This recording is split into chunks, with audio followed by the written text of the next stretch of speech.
The floodwaters have dried. The ark sits silent. No longer a vessel of survival, but now a monument to God's mercy. Noah steps out onto soil that is fresh, untouched, and waiting. His family stands beside him, blinking into the world's washed clean. This is just not a second chance. It's a brand new chapter of human history. And then God speaks. Not in thunder, not in judgment, but in blessing. Be fruitful and multiply. Fill the earth. It's the same command as in Eden, but now reborn after devastation. Family, welcome to the 5 W's you need in less than 10 minutes extended. And we are talking about chapter 9. I appreciate you guys coming on this ride with me, but before we get started, please like, share, and subscribe. jollystudios@gmail.com, www.jollystudios.com. Oh, y'all, I am so glad you joined me. Thank you so much. Thank you so much. Now, before we get started on chapter 9, let's do a recap on chapter 8. Now, in Genesis chapter 8, the ark had been in the water for 40 days, 40 nights, just floating around. Total of 150 days. Okay? Suddenly, it stops. The water stopped raining, and then the water recedes. Noah sends out the birds, come back with greenery, and then guess what happens? God opens up the door to the ark. Not Noah, God. Noah goes out, and the first thing he does, he starts to praise God. He starts rejoicing. He starts praising. Now, that is a recap to chapter 8.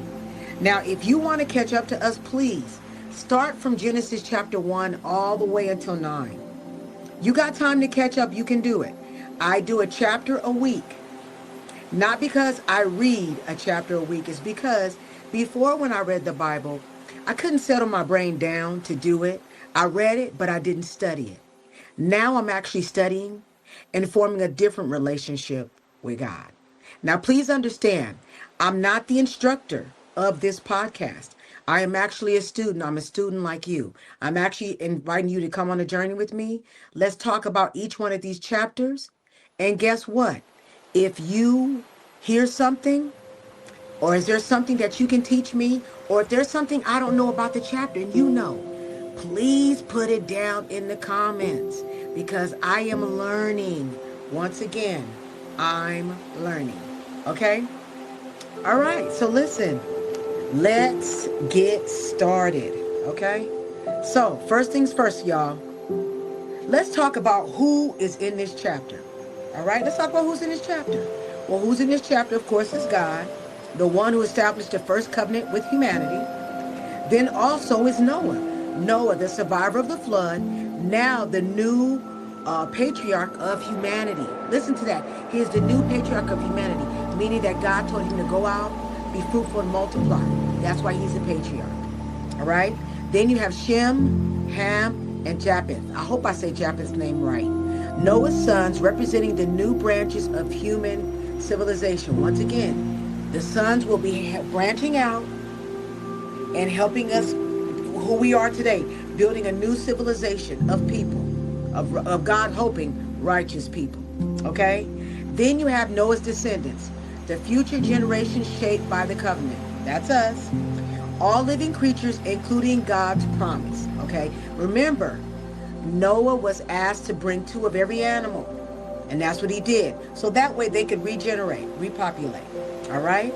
Let's talk about what was going on. Well, God blesses Noah and his sons to give them a new mandate. Be fruitful, multiply, and fill the earth. So that's what they did. He had all these sons. They started, listen, and he had some daughters. So you guys, we know how that went. So, and their sons had wives. And then, of course, it went on from there. And then they did what he asked, which is to be fruitful and multiply. And so did the animals. All right? Then God establishes the first covenant, promising never again to destroy the earth with a flood. That is what he did. He made that covenant with Noah and his family. And you can read it in the Bible that he will no longer destroy the earth with the flood anymore. All right? The rainbow becomes the sign of this everlasting covenant. Well, isn't that funny? Once again, God always shows you that he is alive.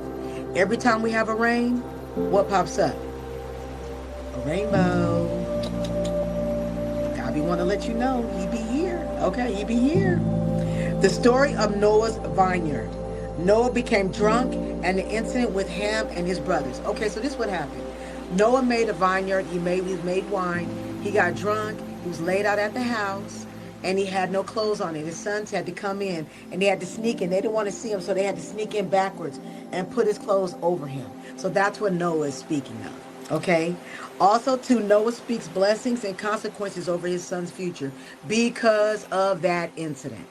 Okay, if you want to know more about that, you have to go and read it. That's why you read it, you come with us, and then we interact about it. If there's something I missed, put it down in the comments. Let's talk about when this all happened. Immediately after Noah and his family exited the ark, the earliest days of the freshly renewed earth. So that means as soon as they got out the ark, God wanted them to get going. He wanted them to start building, start making families. Listen, start regenerating. Also, when this is a moment humanity restarts, setting the foundation for a future nation. Once again, be fruitful and multiply.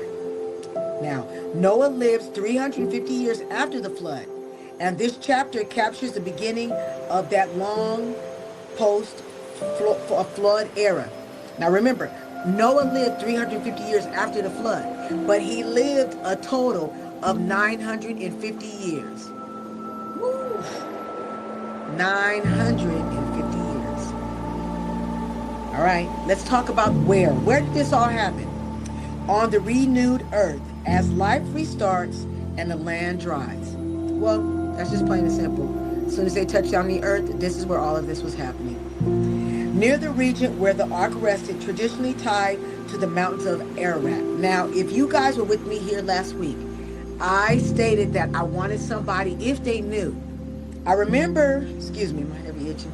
I remember somebody, these archaeologists, going up to the Mount Ararat, and they were trying to look for artifacts of the ark. I am so curious about this story. I wish somebody could find remnants of the ark. I really wish that they could. I'm just so in awe with all these stories. I just love it. But I digress. Let's move on. Noah plants a vineyard on the new land, representing humanity's first post-flood cultivation. The surrounding areas became the birthplace of all the future nations. That's us. So that's why God Noah and his family inside this, I'm going to say this cargo ship, like boat, with all these animals. So that way they could replant themselves somewhere new and start anew. That's why God did it. Now, let's get to the why. Why did all this happen? To establish a new relationship between God and humanity after the judgment of the flood. Well, this was a long time coming. Remember, folks, if you have been with me since Genesis 1, Adam and Eve started this off with disobeying God. Then you had Cain and Abel, where Cain unalived his brother, right? Then God banishes them all. They all are banished out of Eden, all right? And then you have Noah. Noah comes in. Noah is the offshoot of Canaan, of Abraham. So then that way you understand, hey, which is of Canaan, you understand this is what went on. So, just a lot of stuff, just a lot of things, you guys, just a lot of things going on. So I'm going to tell you, I will be back here next week. So please, if you're going to come back, we're going to be on chapter 10. So please, if you get a chance, read it so you can come back and we can talk about it. Now, if you have any questions or you have any comments, put them down in in the little comments box. Because once again, I am not the instructor. I am a student like you. I am new with all this. Once again, I have read all these chapters, but now I am studying, and now I'm learning. I am learning how to study. I am learning, learning, learning. All right? So listen, before you leave, please like, share, and subscribe. JollyStudios@gmail.com, www.jollystudios.com. I appreciate y'all. Thank you so much. Have a great rest of the day, and I'll see you next week. Bye.